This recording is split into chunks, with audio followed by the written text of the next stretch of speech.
Day, Sacramento. You know, our local chefs, we know they are superstars in the kitchens, in their restaurants, but what do they like to cook when they're at home? Well, today we get to find out. We are with Sacramento born and raised chef. This is Ravin Patel. He is the executive chef at 7th Street Standard, head of food and beverage at Hyatt Centric. And you started your career very early here in Sacramento, chef. Your dad owned a deli on MLK, really close to Christian Brothers High School, right? Yeah, right down the street. Ever since I was 12, worked there. So. Yeah. So I think people who are familiar with that area, who've ever driven down MLK, they know exactly what we're talking about. And then in high school, you worked at Del Paso Country Club, Sutter Club downtown, graduated from UC Davis, then you set off to New York? Correct. Went to New York or after that. Went to culinary school there. Well, worked here for a couple of years, then went to culinary school in New York and then worked there. Met my wife. We got married, then wanted to start a family, so we moved back to Sacramento. Okay. Came back to Sacramento, joined Ella, became executive chef there, corporate chef for Sellens, so on and so on. And worked at Seasons in Davis. Now you've ended up at 7th Street Standard, where you've been for how many years? We've been there. I started there in 2018 before it was built, but we've been open since 2001. 2021. 2021. You've been a Tower Bridge you've done it all, but it was this weekend that maybe was the most coveted title of your resume.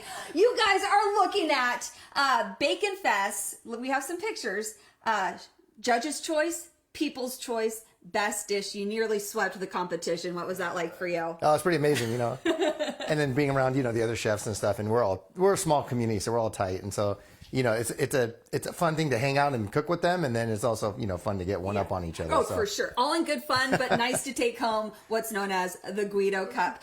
So when you cook at home, like, what's kind of your style? Is this something you would actually make at home? What are you making for us today, we should ask? I'm making like my version of chicken tikka masala. The boys want it every couple weeks, and they like it. So we make it about twice a month, I would say. And it's, you know, it's changed over the years.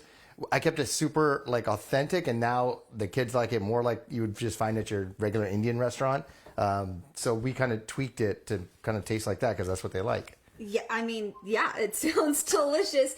So we'll be making this throughout the morning. Hey, we're also going to, after this, we're going to snap a picture. We'll post it on Facebook and Instagram. If you have any culinary questions for Chef Ravin, go ahead, find that picture and ask those questions. We will be answering those questions in the 10 o'clock hour as we enjoy that chicken tikka masala. So sure. I hope you're ready for a delicious morning full of really good tips from this year's Bacon Fest champion. Really big deal, you guys.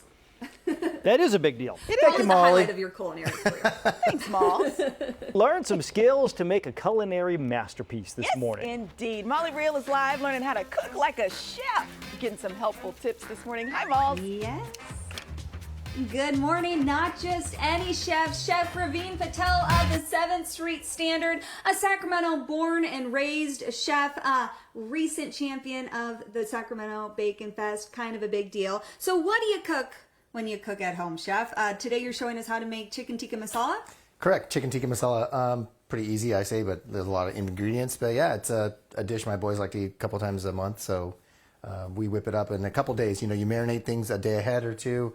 So that way when you're coming home from work, it's not like an hour-long process. You break it up and stagger things. So whether that's hamburgers one night, you stagger, and then you stagger chicken tikka masala or fajitas, tacos, whatever. That's our usual go-to. So. I love that. Yeah, and so you have shared your recipe. We're going to have it posted on our website after the show's over so you can make it for yourself. But as I look at the recipe, it seems really approachable making it. There are a lot of ingredients, but you have kind of some side steps if that's intimidating to people.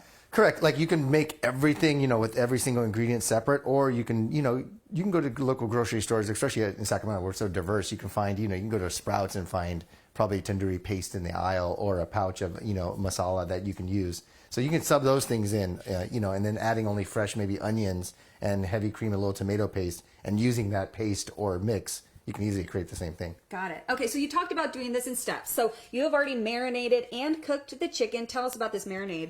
Yeah, so the marinade's yogurt. You know, you can use, it's a spice mix, so there's cumin, coriander, turmeric in there, fresh lemon juice, and a little bit of chili, red chili to give it some heat. The yogurt helps tenderize the meat? Yeah, tenderize and give it flavor. And give it flavor. Perfect. So we're about to start building the sauce. Yeah. We're going to use aromatics first. Okay. Yeah, so we'll use some aromatics to get it started. And speaking of aromatics, if you think this kitchen smells good, you would be absolutely correct. It smells so good. So what is that right there? So this is just butter. I like cooking with butter. It makes it richer, right? Yeah. You can start with oil. So, you want to get that in there as it's melting, and then you're adding your aromatics. So we like to add like a little bit of clove, a cinnamon stick, a red chili, and then cardamom pods. And what this is doing is you're toasting the spices and infusing that fat with it. Okay. And like we said, so this could be part of the tandoori paste you don't have to do this. This just makes it richer and more fragrant. Yeah, no, right? for sure. This is the chef way to go about it, for sure. So let's talk about shopping. When you go grocery shopping, where do you like to go? I'm here in North Natoma, so I go to Sprouts or Safeway. There's a Rayleigh's. We also have a Bel Air. We're lucky, there's a little Indian, it's an Indian restaurant and cash and carry at 2 blocks from my house. Oh, that works. So that's easy. I can just send the boys over there too. But the food co-op downtown has a ton of spices, and you can probably find everything you need there. Cordy Brothers is great to shop at too. Even though it's Italian-based, they still have a lot of ingredients that cross over, right? Yeah. Globally, you'll find things at Cordy Brothers for sure. So we're letting these aromatics. We're letting these aromatics toast. What's going to happen next? Yeah, so you could kind of tell the smell's really pungent. So you don't want to go too far to burn it, but you can see that the oil is getting infused. And now what we'll do is we'll drop in some onion. Okay. Right? So that's about 2 cups of diced onions. And if I thought it smelled good, now it's about to get even better. So we're going to let these sweat a little bit. We're going to go away for now. When we come back in the 9 o'clock hour, we will continue building this sauce. And again, in the 10 o'clock hour, Chef Ravin will be answering all of your culinary questions. We have posted a picture on Facebook and to our Instagram stories. So if you have any questions for him, want to know how to cook the perfect chicken, go ahead, ask him. We'll be answering that as we enjoy the finished chicken tikka masala. So we'll see you guys in the 9 o'clock hour. Tikka masala is so yummy. So good. Thanks, Molly. Good day, Sacramento. A great day for me, Molly Real. I am standing in the home kitchen of Chef Ravin Patel of 7th Street Standard, taking in all the delicious scents as we build the sauce for a chicken tikka masala that he's teaching us that you can make at home. So we're kind of in the middle of building the sauce, Chef. Tell us, kind of catch us up. Where are we right now? What have we done? So we sweated the butter. We sweated the aromatics in the butter. We added onions, sweated that out, added the garlic and ginger. Now we added our spice mix. And you can see it's kind of sticking to the bottom. Mm-hmm. So we're going to add our tomato paste. Okay. And this looks like fancy tomato paste, but really you just like to vacuum seal. I bought too much, so I had to vacuum seal some of it and freeze it so it lasted. So now we're just toasting really want to toast all the flavors together, but you really want to toast the tomato paste so it doesn't have that raw taste to it.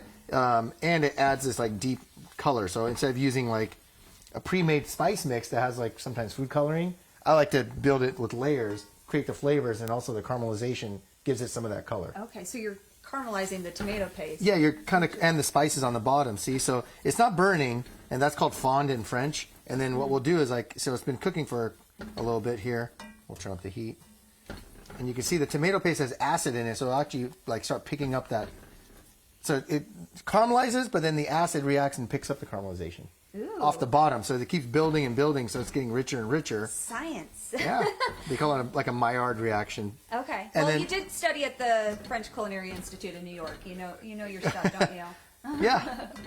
And to read, so there's a book called What Einstein Would Cook, and it's pretty cool because it has all these they asked this famous writer all these questions you're doing right now, and he compiled all of them over the years from the newspaper and the New York Times. Oh, I love that. Yeah. I'll have to get that. So we're gonna take some Bombay Sapphire because Indian food and gin go well together. So we're just gonna take some of that and add it to the bottom. What that does is you'll see it actually picks up all that from the bottom. It just deglazes instead of wine. So we use a little gin. Perfect. Okay, yeah, so sometimes you use wine, sometimes you use gin. As you're working on that, I know you have some butter and garlic melting right here. That's going to be brushed on this naan, which, pro tip, you just get from Costco. Yeah, the Stonefire naan from Costco works. We buy it, we throw it in the freezer, and then we pull it out. My sons make pizza on it, so like you can just do this and put tomato sauce and make Love pizza. that. And so it's like, you know, a good go-to. This is just melted butter and sweated garlic with a little salt. Okay. So we're just gonna like doctor this up, right? So Beautiful. Okay, now I know you're gonna add heavy cream, then we're gonna add the chicken, let it sit and marinate, and then we're gonna enjoy it. So coming up in the 10 o'clock hour, we're gonna feast, and as we do, we'll answer your questions. We have a picture posted on Facebook and on Instagram, so if you have any questions for Chef Ravin, go ahead and ask them, and he'll answer them as we're eating this delicious food. We'll send it back to you guys. Nums, and so nums. Oh, I bet it smells good. Oh, thank you, Molly. Thank you, Molly. This morning, one local chef has spent the morning sharing culinary secrets and favorite dishes. So now the chef is answering your culinary questions. Molly is standing by with more. Hi, Malls. Yes, yeah, we've had some good questions this morning. Chef Ravin, Patel, and I are about to enjoy this chicken tikka masala that we've been spending the past 3 hours cooking on and off. On and It doesn't take you that long, promise. This is a pretty easy recipe. There are quite a few ingredients involved. There's some shortcuts that you've noted along the way, but you've shared this recipe. We're going to have it written out for you online. You can find this video after. It smells incredible. Thank you. And as you're serving it, and we'll enjoy it, there are some viewer questions. So this is kind of an in-depth one. Amy wants to know, when making sweet potato fries in the oven, what's the best way to make them crispy and not too soft in the middle? Let's start with if they're frozen fries. if they're frozen fries, it's easy. High heat, you know, go in. You can spray them with a little cooking oil to get some fat on them, and they should crisp up. Just follow the instructions on the packet usually. Yeah. If you have a convection oven, use the air to circulate it. That's probably the best bet. And don't get the thicker ones. If the thinner they are, then generally they'll dry out. Okay. So if you get thicker cut ones, or even sweet potato Now, curly if fries. you want to make homemade, you got a good tip. Yeah, so homemade is called twice. It's called blanching or twice cooking. So most potatoes you would cook low and slow to cook them and set the starch, and then cool them down, and then flash fry them in a higher temperature to create that crust on the outside and then creaminess on the inside. Okay, beautiful. Thought process when creating a menu. Well, for us, we've created so many of them throughout the years that we lay all of them out, and then what we do is we just go line by line and say, okay, what do we need to change? What are seasonal ingredients we can use? Did this work on our last menu? This did not. And we just go through the kind of those motions and talk it out with the chefs. Right. The asparagus was here, so maybe let's replace it with snap peas because that's in season now and things like that. Yep. Okay. Like subbing out tomatoes, right? Yeah. Tomatoes and melons are coming in instead of strawberries, maybe something like that. What are 5 items, kind of like what are your pantry items, like must-have great pantry items? I think onions are a must. You could do so many things with onions, right? Savory, you know, they become sweet when you cook them. They're very versatile. I like keeping things like marinades, so like whether it's miso paste, gochujang, something like that that you can use to, you know, doctor up things or make things with. Everything bagel seasoning is a big thing now, so we use it on everything. But we keep it here at the house, and the kids like to put on eggs. We put it in some of our Asian noodles even because it works. It's crunchy and garlicky. Oh, that's a good tip. Yeah. By the way, just took my first bite. So good. It tastes like a warm hug. I know Courtney is a vegetarian. Some people don't eat chicken.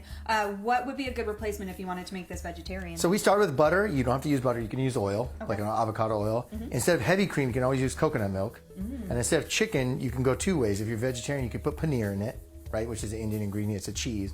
Or you can go totally vegan, and you can replace that with like maybe a firm tofu that you get really crispy so that the texture kind of has that, it holds up in the sauce. So you can do coconut milk, oil, and tofu, and it become vegan. Love it. See, Court, you can enjoy this too. I am enjoying this so much. Thank you so much for spending the whole morning with No us, problem. sharing your tips and your love for Sacramento. Born and raised in Sacramento, on the board of Visit Sacramento, helping bring so much revitalizing downtown. It's just such an honor to get to spend the morning with you. Thank you for all you do for this city. So I hope you guys all make this at home. We'll have it again on the website. Easy to do and so delicious. Thanks. I love this. John, I didn't bring any to-go boxes. I'm so sorry. I'm just going to have to eat it all. I'm going to get you a thing of Ziploc bags. To take with her. Yeah. Thank Got you, it. Molly. Okay. So good.